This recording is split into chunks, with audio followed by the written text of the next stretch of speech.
Guys, I can hear you.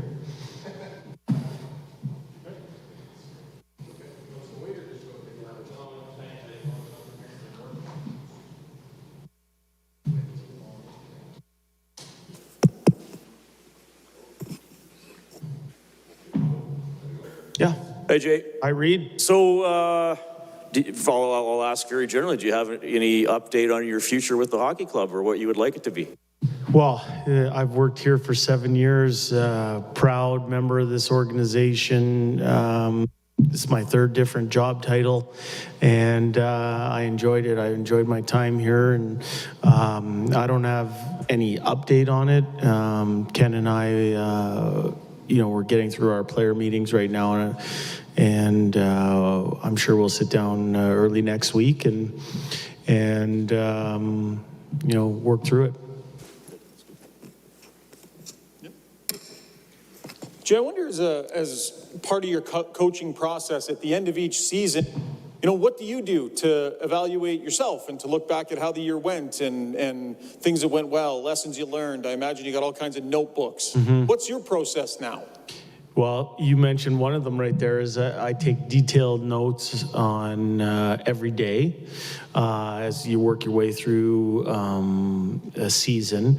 And I go back and I personally look at the things I was thinking at different times and looking at the reasons why we made certain decisions, those type of things, how we handled certain situations, how we got through adverse moments, those type of things. I think though what happens immediately after your season ends is that you want to make sure that you're wrapping things up with your players the right way and in a timely fashion. So yesterday, obviously, there were some medicals and a team meeting and whatnot. We got through some meetings with some of our younger players who didn't play in the playoffs.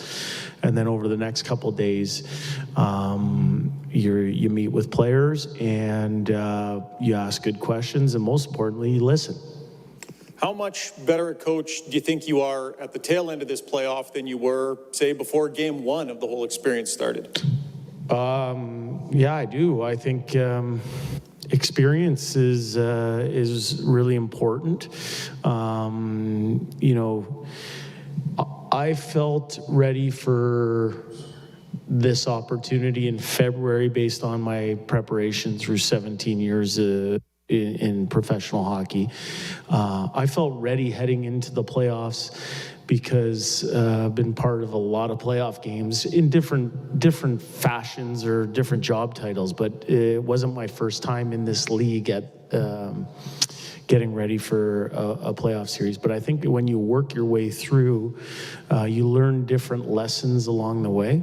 And that first series versus LA, it's not like it all went smooth and it was just smooth sailing. There were adverse times. We learned a lot about each other in that series. I thought our habits held up under pressure.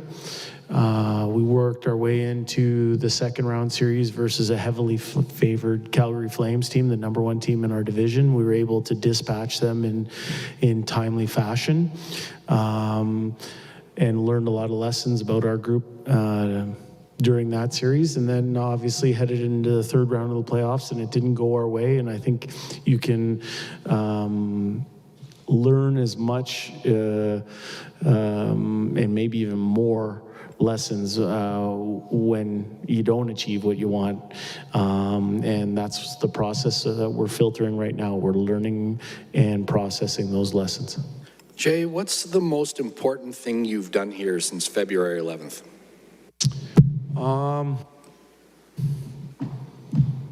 That's a good question. I can tell you what I tried to do. I think it's the job of the head coach to define what's most important, to provide a sense of true north, and that's what I tried to do. A sense of hope at that time when the team was out of the playoff picture.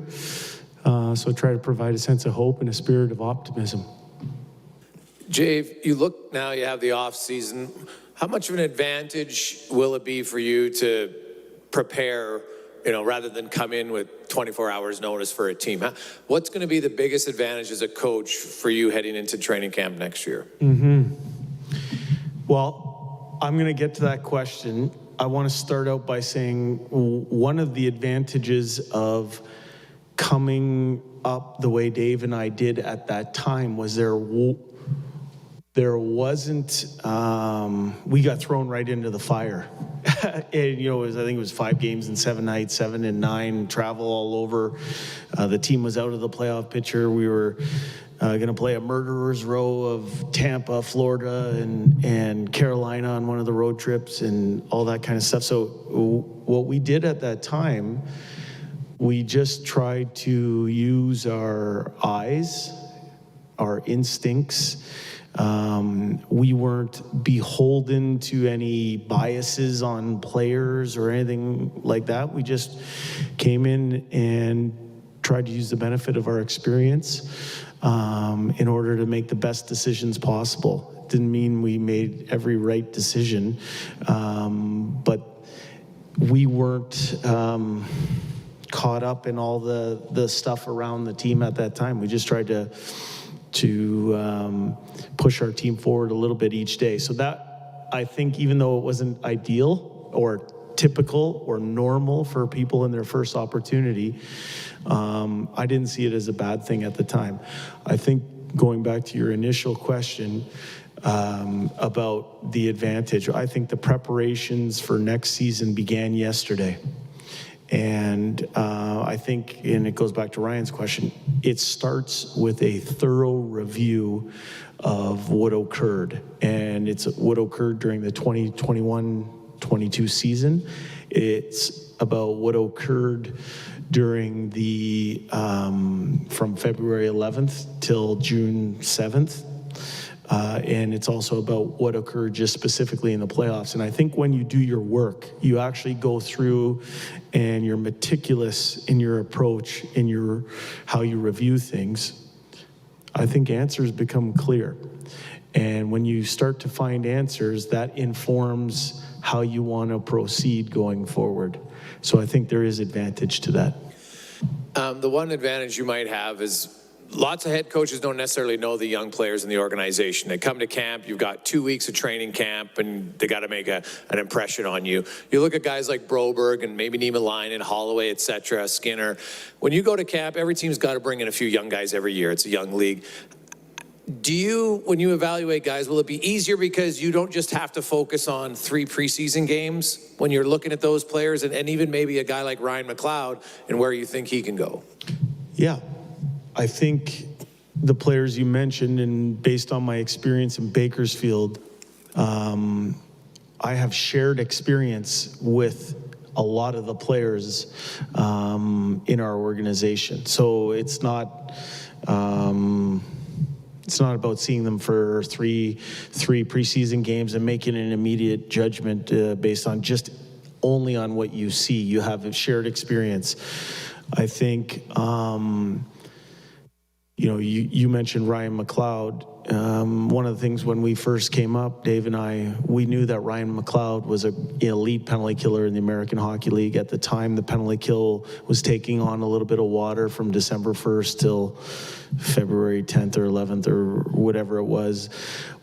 Based on our knowledge of what he could do at that level, that informed some of the decisions that we made in terms of his elevation of penalty kill ice time. Same thing with Kyler Yamamoto in that situation. So that's an example of how your experience with that player allows you to make some informed decisions.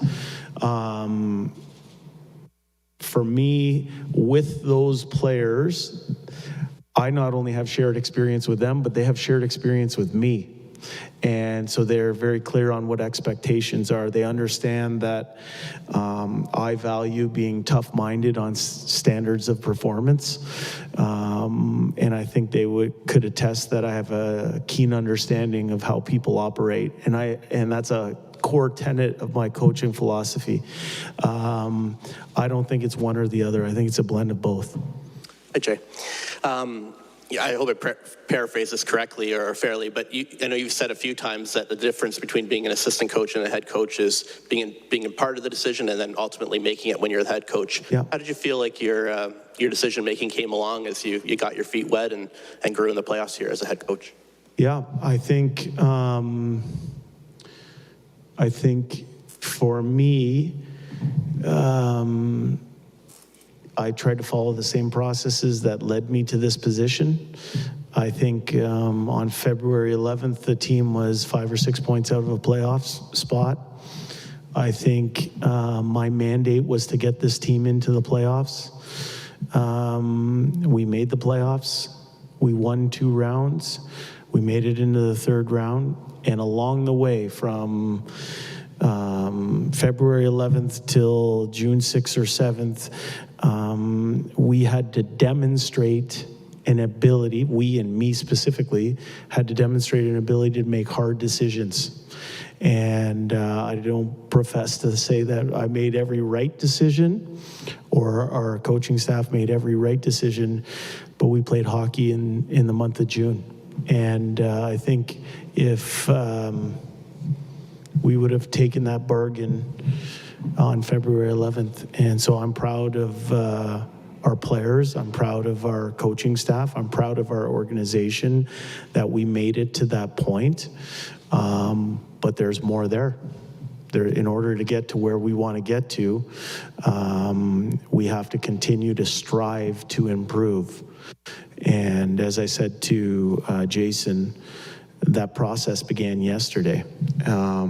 Your initial question was about decision-making. I think when you demonstrate an ability to make hard decisions, then when you speak of soft values, I think people get it.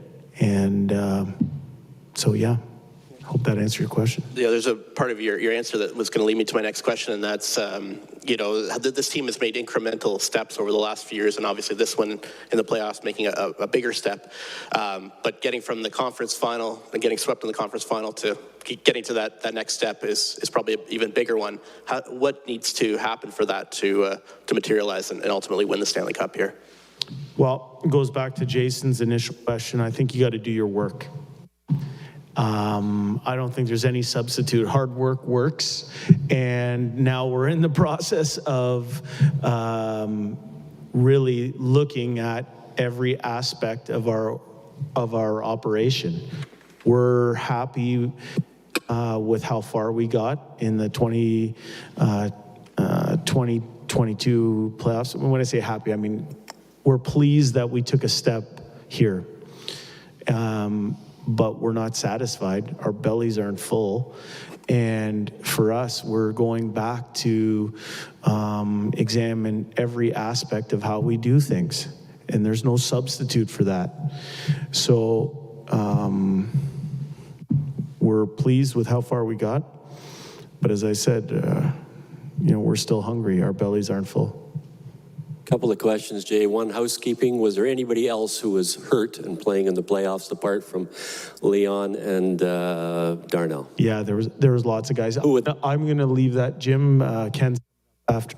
So Ken will go through all the details of that, so that way you don't have to hear it twice. But there were numerous people playing through various types of ailments. Okay, and the question, the lightning rod player on the Edmonton Oilers is Jesse Puljujarvi with the fans and people. What did you think of Jesse's play? He had 5 goals in the last 62 games. Yeah. What did you think of his play, and where can he go from here? Yeah, I think it's only fair if I comment on his last 38 games or so that I was here for. And it wasn't his last 38, but it was the 38 that I was here for. I would say, and this is on February 11th, one of the first things that I wanted to do with our lineup was distribute the center iceman. So we ended up having Connor on one line, Leon on another, Nuge, and Ryan McLeod. So we had 4, and we called it at the time the spine of the team and whatnot. And when we did that, I believe in that first game, I put Yessi with Connor and Zach Hyman in that game. And in those games, Yessi, I forget the amount of games he hadn't scored a goal in a long time. He scored a goal on the power play against the New York Islanders, an important goal in a 3-1 win for us in the third period. He played against San Jose in a great team win for our team. We won 4-0 on the road. We went to LA, won an important game against the division rival in LA. We came back, we played Anaheim at home, and he scored a goal in the second period, and he got hurt. And so he had 2 goals in 4 games when the new coach came in. I think he was starting to build a little bit of personal momentum. And then he got hurt, and not in an easy injury. It was in a 6-7 week injury that affected the way he was skating. And it took him a while to get back up and running. When he came back in the lineup, I think we put him with, and it was around the trade deadline, we put him with Leon Draisaitl and on that line, and it took him a while to get back up to speed. I thought and then towards the end of the regular season, he missed a full week with a non-COVID related illness. Those things I don't think helped his personal confidence, his personal momentum, but he never lost the belief of his teammates or his coaching staff. I thought he had some good moments, scored a couple big goals for us, one in the LA series, one in the Calgary series. He's a good player for us. He's a good young hockey player. So do you see him then as perhaps scratching the surface? I know they had a player in Colorado named Nikushkin who did nothing in Dallas. Mm-hmm. And then Dallas gave up on him and Colorado played. So yeah. I thought Nikushkin was very good in the series against. Are we to say then that there's still something there with Jesse where he's going to be an offensive player and not just a player who provides energy? Well, I think if you looked at his point totals on this season, he set a career high, not in goals, but in point totals. He's a young hockey player. I think for him, he is not dissimilar than Ryan McLeod, Evan Bouchard, Stuart Skinner, some of our young guys, Dylan Holloway, some of our young players. That's where the growth on this team is going to come from. And they got some really good experience during our playoff run to aid that growth. But we have a strong belief in the next wave of young players coming through our organization, and Jesse's one of them. I would ask you, in the understanding that Stuart Skinner is now waiver eligible, probably coming up here next year. In your estimation, is he ready to be a 25 to 30 game backup in the National Hockey League? I think that goes back to Jason's original question again, because when you have some shared experiences, and I was the coach in Bakersfield when Stuart first came into professional hockey. And, his first year in professional hockey, he was up and down between the American League and the East Coast League. In the end, he played 3 games in a second round playoff series that year. I felt good about him. The next year, he took on the lion's share of games and had his ups and downs, went back down to the East Coast League again. His third year, he backstopped our group to the division championship. He played a hockey game on May 31st of 2021 in T-Mobile Arena to help the Bakersfield Condors win something in their last game. This year, I think he got more NHL experience. I think his last NHL game he got a shutout in. That would have been that San Jose game, my second game as head coach up here. I have strong belief in Stuart's ability. I've seen him grow with his on-ice skill set. I've seen him grow as a person. I feel good about Stuart Skinner and his potential as a really good NHL goaltender. Jay, can I just ask you, Are you referencing your original question? No, it's good, but I like that. That's nice. I love it. If you look at a lot of the public available analytics, it'll suggest that Puljujarvi's a pretty sound defensive player. Yep. When you look at guys, you look at Puljujarvi, do you see him as somebody that can kill penalties in the future? And how, if guys never got to do it, it's hard to just throw him in, right? So seasons for, what would you need to see for a guy like that to maybe be used on your penalty kill? Well, potentially. So I think it's important to be open-minded. And I think the time for experimentation is in training camp, is in preseason, is early in the season. So if your question is about penalty kill ice time, when Dave and I came up, as I said, I referenced going back to December the 1st, the penalty kill was taking on water. I think it was in the 60s, something along those lines during that time frame. And we slowly chipped away. And one of the ways we did that was to go to what we knew as coaches. And eventually the penalty kill became a source of strength for our team. I think that is a potential area for increased ice time. I also think it's important that players in your lineup find a way, in order to garner more ice time, you got to play on one of the special teams. So it is a potential. Now there's two parts to that equation. It's nice to have a plan, but then you got to use the real time information that players give you and judge if the plan's working or not. So you got to be light on your feet in terms of reacting to what you're seeing as well. Jay, different sport, but in football, good coaches add to the playbook as the season goes on. You came up halfway through the year, and in the playoffs, injuries play a factor in terms of practice and limiting maybe what you can do and how you can adjust. So on that note, theoretically, let's all assume you're going to be back here.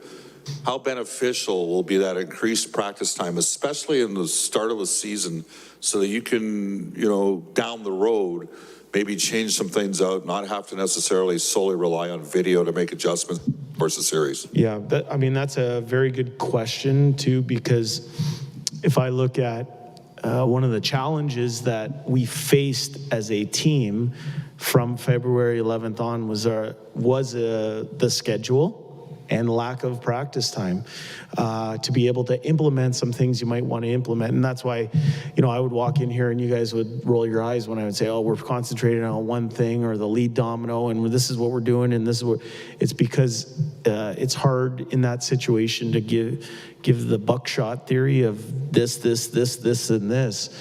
You have to be very focused and specific in what you wanted to achieve. Understanding the schedule, understanding a lack of practice time. I think training camps are where you begin to lay a foundation. It's where you're able to make system adjustments.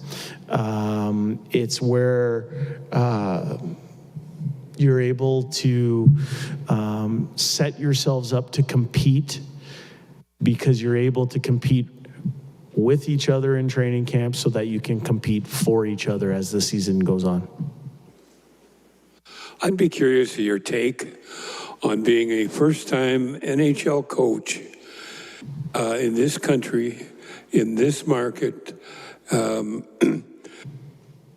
playoff environment, helping of everything, and just to take on what it was like dealing with the media like this for the first time.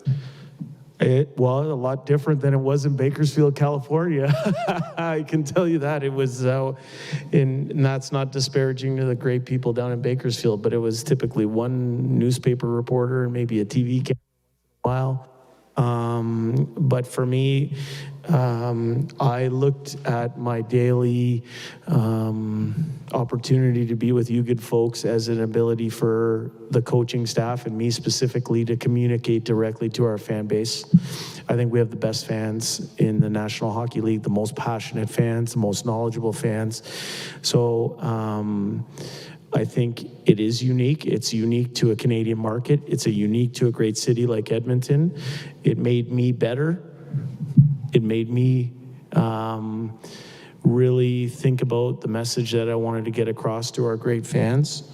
It's part of the job and part that I accept. And I think, you know, it was a different year for the city. It was a different year with all the COVID stuff. It was different year for our team with a great start and then a tough middle, a coaching change, and then the great run that we went on at the end. I think what's most important is that our fans stood by the team. Our team had the goal of making this city proud. And in the end, we held together through stormy seas. And we know there's more to give, but we're proud of our effort this year. Jay, I'm just curious what your evaluation is of your blue line as a whole. And do you believe the personnel that you have currently is good enough to win a Stanley Cup? Well, I'm proud of our effort, not only on the blue line, but in net and up front. You don't make it to the third round of the playoffs without a lot of really good efforts. I think we saw growth. I think we saw improvement. I think in order for us to get to where we want to get to, and this goes back to a question that Spec asked the other day about defending, I think defending it's a team thing. It's not just on our D-core. I think there's areas that we can get better in and improve. But if you're asking me about the men who dressed on our blue line, I'm proud of their effort. And, we're not where we got to without them. Do you expect Philip Broberg to be a full-time NHL defenseman next year? I know it's a long ways off, but yeah. Your assessment? Yeah. I'm very excited about Philip Broberg as a longtime Edmonton Oiler. I think he's going to be a heck of a hockey player. I think he has a very high ceiling. I got to see him in a different way in the American League. And I got to see him in some stints up in the National Hockey League. When you look at Philip Broberg, he's someone who, you go back to even before his draft year, he's just kept playing hockey and playing hockey and playing hockey and playing hockey with very little break in between because of all the national program things and the drafts and all that kind of stuff. I think it's a big summer for Philip Broberg. I think he has the potential to be a really good player in the National Hockey League for a long time. What he does with his summer and what he does with his training camp is up to him. So I'd be remiss to commit to anything in June here, but I'm excited about Philip Broberg. He's a heck of a person and a heck of a player. Thanks, guys. Good summer to everybody, okay? Yeah.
Morning. Ken, overall, can you just give a sort of a big picture view of how you evaluate the season?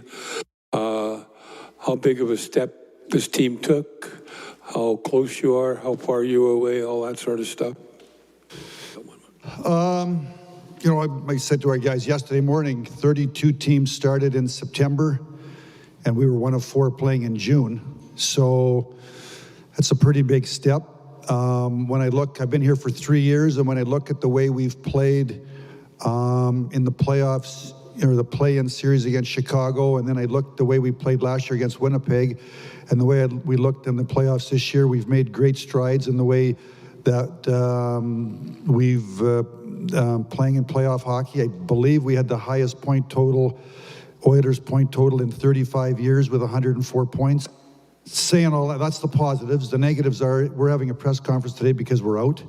I think we got beat by a better team. They've been the best team in the West, I think, over the last 2 or 3 years. They won the President's Trophy last year. I think they were second overall this year.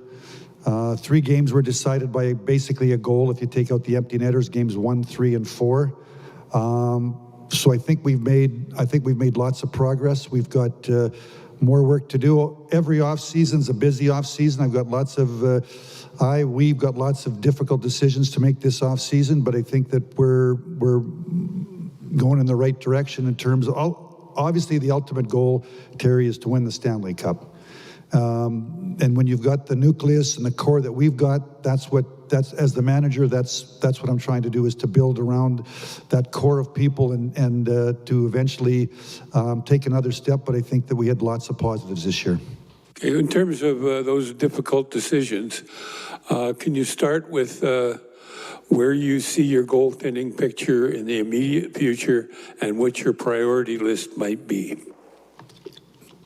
Well, obviously, Koski's contract is up. Smitty has a year to go on his contract. I know Smitty's played, for the most part, banged up all year.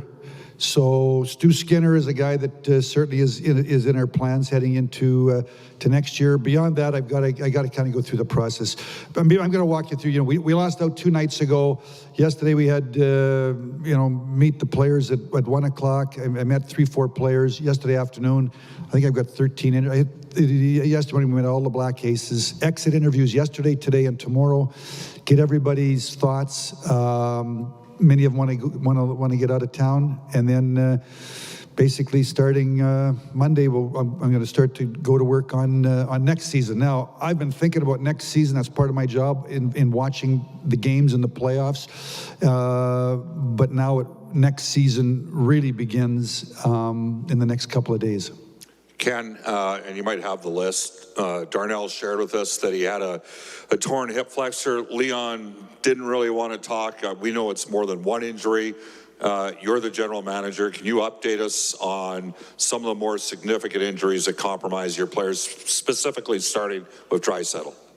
Well, he was playing with a high ankle sprain. He got hurt, I think, game 6 in LA when Mikey Anderson body slammed him.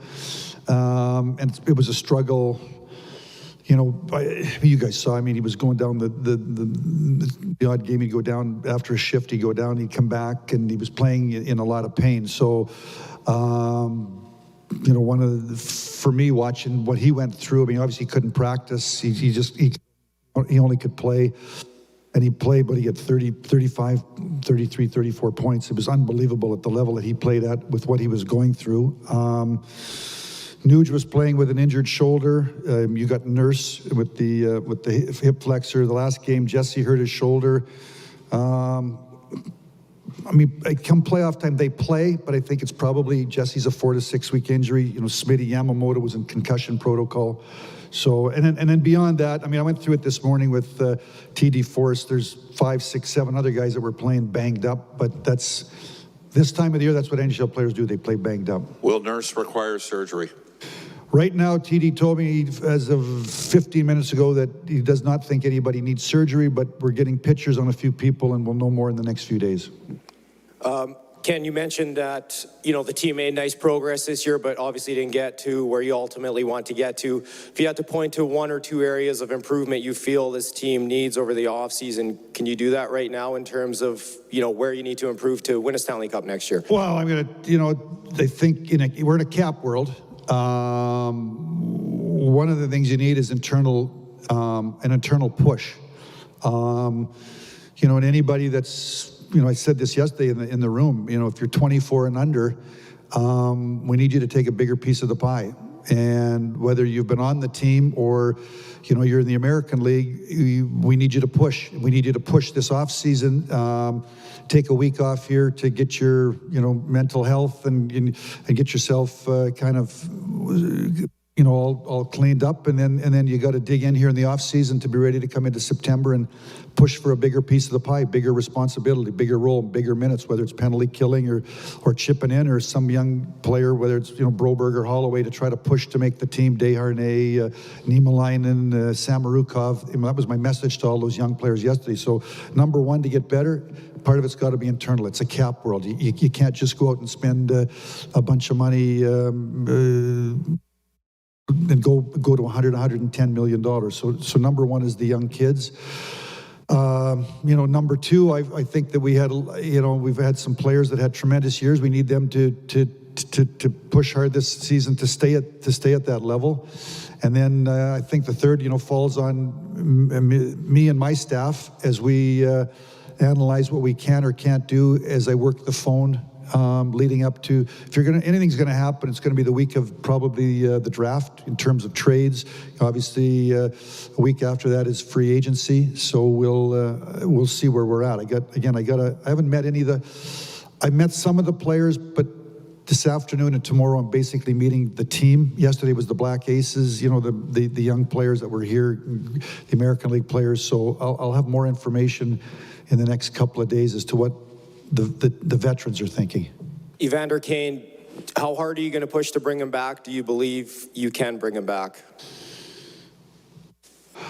Obviously he's an unrestricted free agent. Am I interested in bringing him back? Yes, I think he had a big impact on our team. Not only his ability to score goals, but he plays with an edge. I thought there was wonderful chemistry between him and Connor. He didn't play the first power play. He played on the second power play. So I thought we were a deeper. When he joined our team, he made our team deeper. So can I keep him? Yeah. Again, we've got, his cap number is $2 million. I don't expect him to play for a $2 million cap number next year. I don't know what it is. I'd have to sit and talk to his agent, Dan Milstein, but again, I've got decisions to make and got to go through a process. Just following up on that, Ken, do you have an indication that Evander is open to or would like to stay here if the contract is doable? Have you had any of those discussions about what he wants? I do not. I think he's my last interview today. Next week I'll call the agents for all these, some of these players that we're talking about. So I do not know. On Jay Woodcroft, obviously this team took steps. It was pretty significant turnaround when he got here, but what's the process that happens now, and do you expect him to be back as head coach next year? I just told Jay this morning that, I got to get through the next couple of days, and he and I'd sit down early next week, Monday or Tuesday, and I think he did a fabulous job. Obviously, when he took over, Dave Manson came up with him. And I told the coaches yesterday, I also thought the coaches that were here, they had a loyalty to Dave Tippett. He had hired them, and that they found real good chemistry amongst, the coaching staff that stayed back along when Woody came up.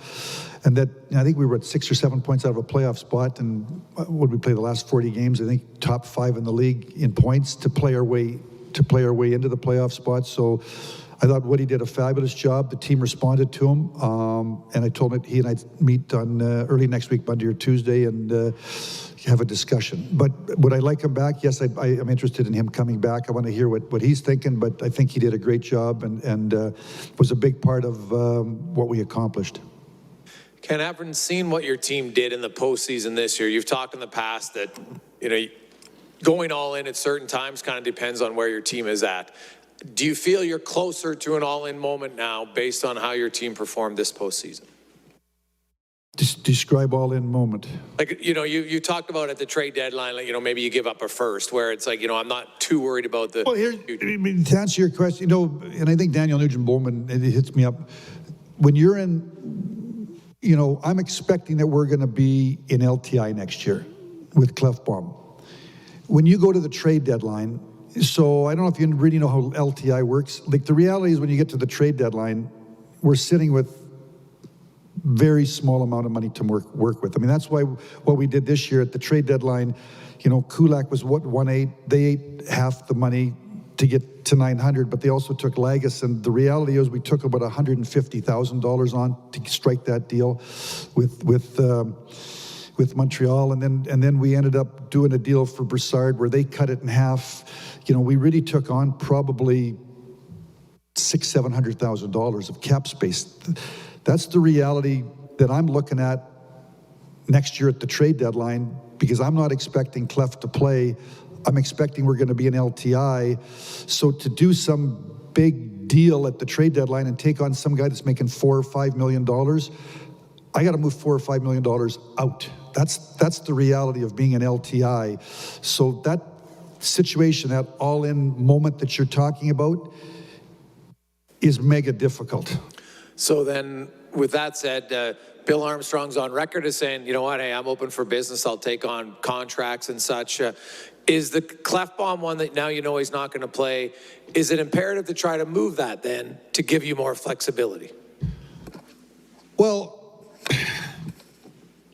but that's only giving you flexibility at the trade deadline. Like, you still can't, when the season starts, the cap's 81.5. We can go to 81.5 or snuggle up as high as we can, and then we put Clef on LTI. So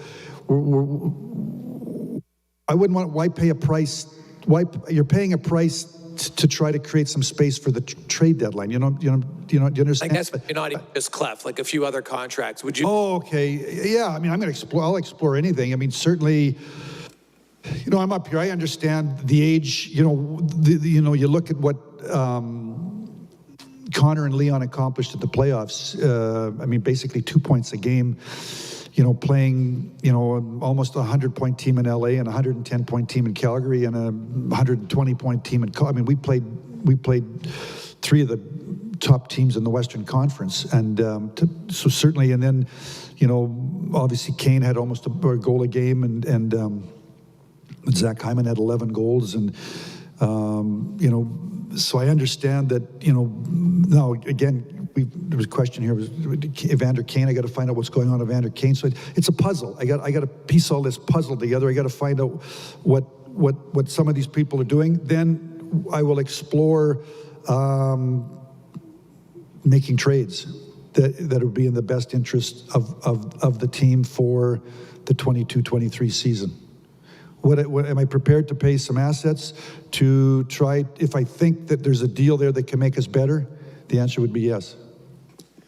Ken, you talked a bit about Kane. There was another addition made at the deadline. That was Kulak. And I know you've got a bunch of defensemen already under contract, but I mean, the guy played pretty well for you in the playoffs. Would you look at, he's not going to be the same price point, but would there be an appetite to bring him back and bring him into a 3 or 4 year deal? I met with him yesterday. I told him that, I told Brett that I want to get through the next few days. I'll call his agent next week, and thought he played real well. He's a local, he grew up here, and would love to have a conversation to see if there's a fit for him to stay. So, I'll talk to his agent, Jerry Johansson, next week, and we'll see. Jay, just to your right over here.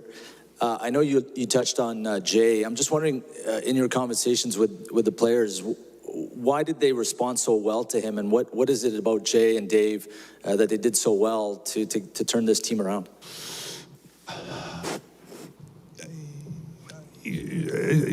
First off, Jay's attention. I think there was a whole lot of things, and I think that Jay's attention to detail. I think that when somebody gets fired, middle of the season, a coach, I think coming into this year, I think our players had high expectations of them, with the moves it made and with the age and everything. And we played the first 20 games. First quarter of the season, we were number 1 overall. And then the bottom dropped out. We went 2-11-2, and we went from being first overall, at the halfway point, we're out of the playoffs. So I think Jay came in, he took charge. Jay's got an attention to detail. And again, I don't want to, Dave Tippett did a great job for us. So I don't want to, when Tip came here, we were 28th. The team the year before was 28th overall. I think they've been near the bottom of the league in penalty killing. And under Dave Tippett's watch, the first year we went to second in the league in penalty killing. We went from 28th overall to 12th overall, and I think we were 11th. So I don't want to. I want to make sure Dave Tippett's a good coach and did a good job here. I felt that when I made the decision in February that we just needed a change, just to try to jolt our team into getting back and getting going. And Jay did that. He came in, he took charge, made some tweaks, had an attention to detail, maybe moved some things around, and the players really responded. And I think one of the things that they liked about Jay, and again, this is nothing about Tippett, was that, as the season wore on, he'd have little adjustments, in-game adjustments, and adjustments for the next opponent. Maybe different than Tip did. And it worked, and I think we started to get our confidence back. And then obviously Evander Kane came in. We'd been decimated in the 2-11-2 with COVID. We'd 4, 5, 6 men down every game. Mike Smith came back. He wasn't here the first half of the year, and I think with Jay's leadership and then kind of getting our swagger back and getting our confidence back, that we got back up and running. But certainly I think Jay coming in, Dave Manson coming in. I guess, I've been around the league a long time, 25 years as a manager, and all 32 managers and all 32 coaches, the game is played on that 200 by 85, and sometimes you just need to change the voice a little bit, but we're all trying to do the same types of things. And I think Jay came in, and like I said, he grabbed the group, took charge, made some tweaks, and that's what was needed to get us going, and did a fabulous job. And I thought as the season wore on, I thought in game, he coached. He made in-game adjustments and made changes on the fly, and made line changes and switched people up, and worked on and had matchups. And he did a great job, not only in having our team prepared from a game to game, but during the game, in the game, making the necessary adjustments that were needed. If somebody was going, getting them up, and somebody wasn't going, getting them down. And our team responded, and again, he was a big part of us getting to the Final Four. Hey, Ken, just to relate this to the team that just knocked you guys out, Colorado had a lot of forward depth. They played with speed and played with tempo. How equipped are the Oilers, to get to that level, play that game, in a Western Conference final or deeper? Are there internal solutions? Do you need to look outside? Just wondering about that. What do I think of Denver? No, just... Or comparing us to Denver. Team getting to that speed and tempo when you're deep in the playoffs against those guys. Well, I mean, you look at a score, I guess I'm going to tell you how, you look at a score, fans look at a score, and the team that has the L is lousy, and the team that has the W is good, right? Isn't that what everybody looks at? I mean, I look at game 5 here, or game 4 the other day. I mean, we're down 1-0, it was just, we're up 3-1, we're down 4, it was, and at the end of the day, it goes to overtime. If we score, we're playing tonight. If we don't score, we're having a press conference. That's the league, you know what I'm saying? So, I think my experience is in Detroit where you stick with it. You stick with it. We got to make some tweaks. We got to make some changes, but you stick with it. And when you lose, you're never a million miles away.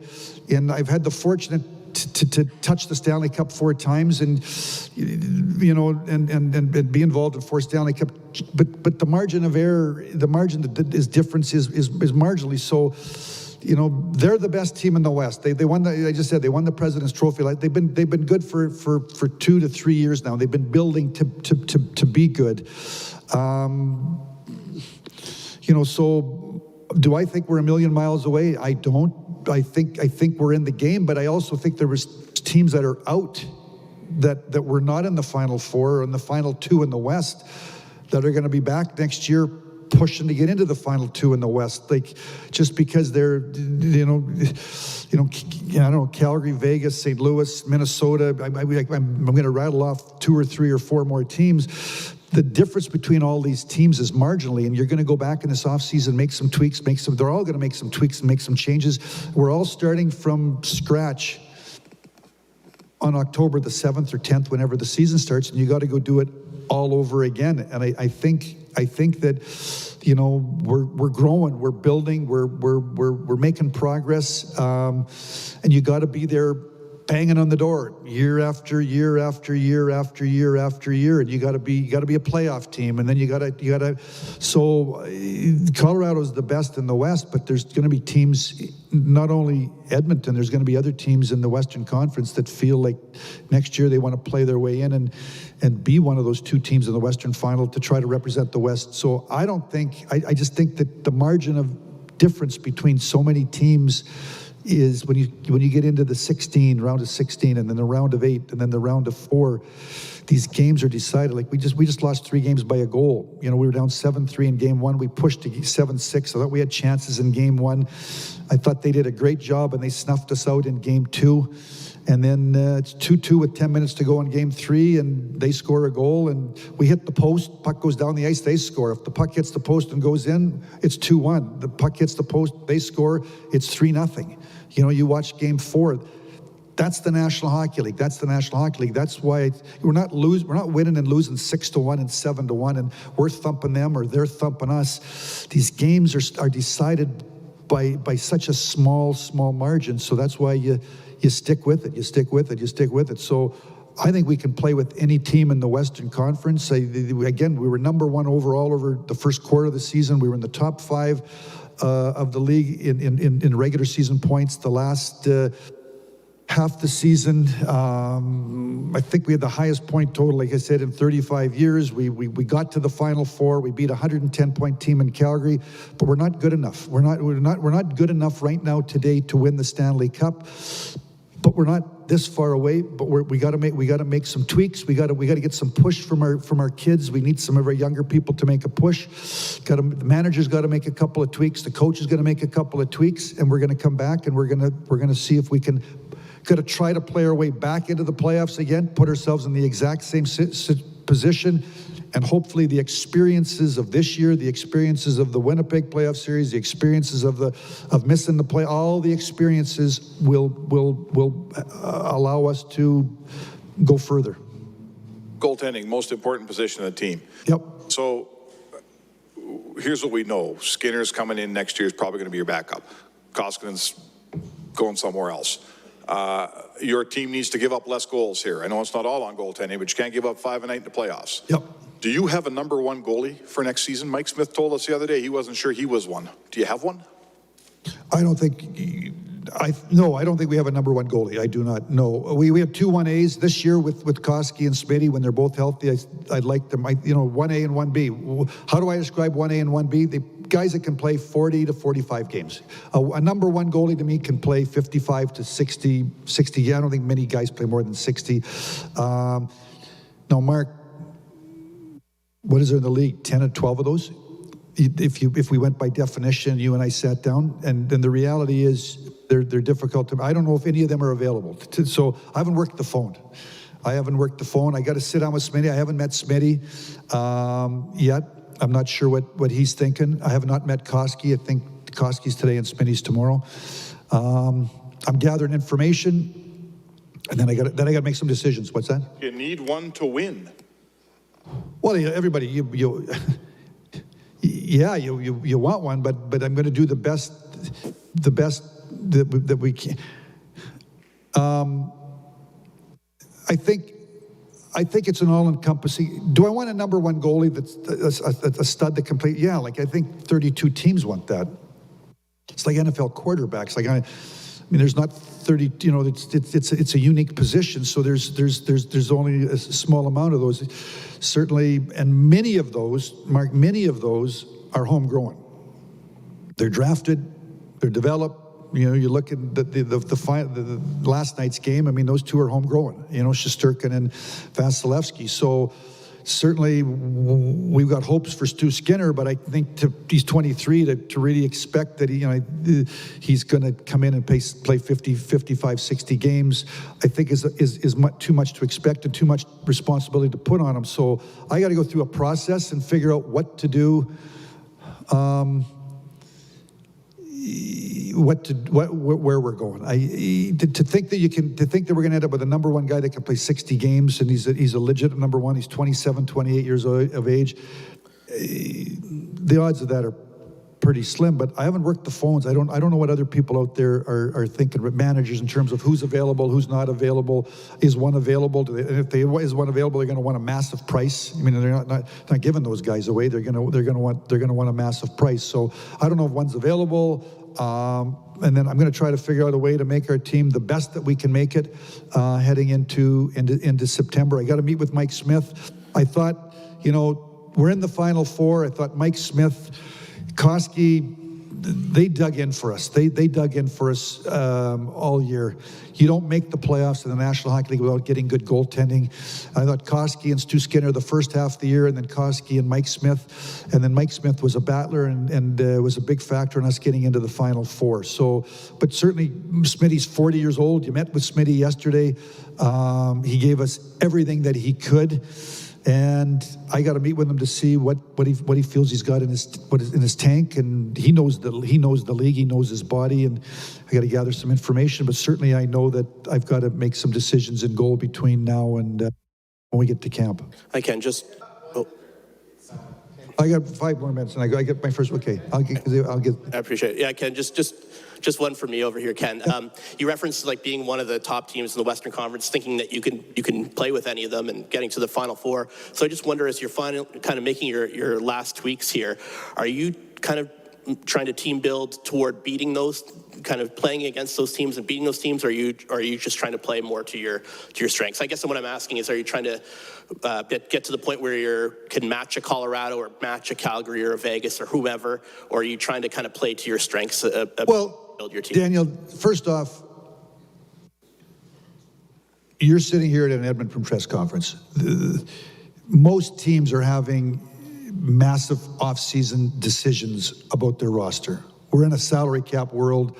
The cap has been put in place. One of the reasons is for competitive balance. So you can't just get away and be way better for a long time. But certainly Tampa Bay has done that, and you tip your hat that a team is able to do that in a salary cap world. So we're going to try to make the team the very best that we can.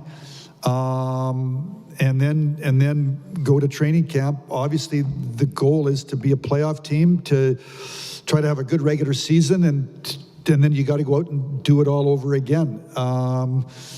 And again, like I said, part of getting better is internally. It's just some young people getting better. That's why, there's that fine line you've asked me many times before, and Jason, you can just keep blowing out futures and blowing out futures and blowing out futures for today, for this year. But if you want to try to be consistently banging away at being good, you got to have people coming through the system. You got to have young people coming through the system that get on the team. They play cheap, they get better, and they take a bigger piece of pie, and then you pay them, and somebody else goes. And if you don't have that push, you go to the open market. You're going to sit until August the 15th and wait for everybody else to take all the best players off, and then you're going to look at what's left. So we got to have some of this getting better. Some of this getting. It's not the sexy thing. It's not the sexy thing. We need Broberg to push his way on the team, and we needed Holloway to push and get on his team, and we need Bush to take the step. He took a step this year, take another step. We need McLeod to take a step, and Jesse and Yamo and whoever's 24, Skinner. I mean, that's part of getting better. That's just to think that I'm going to go out and make some big blockbuster and have a press conference here, and that's what we did last year with Zach Hyman, right? We got fortunate on Evander Kane, so I gotta can't keep this team together. There's no chance. The team that we just had, I can't keep together because of salary cap, and some people might think, oh, that's good, get rid of some of those people, but it's the cap world. So I'm going to try to make the team the best that I can. I know we got a really good nucleus. We got to push some kids. We got to make sure in the off season we're pushing these kids between development camps. We're trying to get some of these, keep our arms around where they're at as we head into training camp. That's part of getting better. And then now, what moves do I make to try to, whether it's, I got to figure out the goalie situation because I got to talk to Mike Smith. Koski's an unrestricted free agent. I know I've been pleased with Skinner's development, but I mean, that's what I got to sort out here the next month. The goal is to be good. The goal is, what's good? The goal is to compete with the best teams in the Western Conference, the best teams in the league. And I thought we did that for the first quarter of the season. I thought we did that for the last half of the season. I thought we did that for 3 playoff series. That's all history. That's all history. We can go back and we can miss the playoffs next year because there's teams that miss the playoffs that want to get in. And it's what I talked about here. It's the margin of difference between so many teams is not as big as great as people think. Whether you think we're better than those teams or whether you think we're worse than those teams, I'm just here to tell you there's lots of teams. The margin of error is very, very thin between lots of teams. One last question. You mentioned Jesse. Yes. Garvey. He's a lightning rod in this town. There's lots of fans, love him, can't understand why the media is all over him. What do you see in Jesse? He didn't play. He scored 5 goals in the last 60 games. He looked like he completely lost his confidence with the puck on his stick. Do you see him as a player like a Nikushkin who couldn't do it in Dallas? Suddenly the light went on and he was an offensive player. Well, he had a great start. I think he had 6 goals in his first 10 games. I met with him. I met with Jesse yesterday, and I know Jesse's disappointed with, he had a great start. He had a great, I think the first 13, 14, 15 games of the year, he was almost a point a game. And then, like you said, the second half of the year, it was a real struggle. So, I got to talk. I told Jesse I'd call his agent in the next week or 10 days. Obviously, he's a restricted free agent. I want to talk to the coaches, to talk to Woody, and then make some decisions. But certainly, he played really good the first quarter of the season, and then he kind of come off it, and it was a struggle for him. I think the last half, and I think he lost his confidence. Then when he lost his confidence, he obviously was in the top 6, and he worked his way down to the bottom 6. And but he's, what is he, 24 years old? I mean, he's not really young, but he's relatively young. So I got to sort out Jesse. Is he part of the solution? That's what I got to sort out. And I talked to him yesterday. I don't want to divulge what we talked about, but I talked to him for a good half an hour yesterday, and I told him I would talk to his agent. Thank you. Thanks, guys. Good question.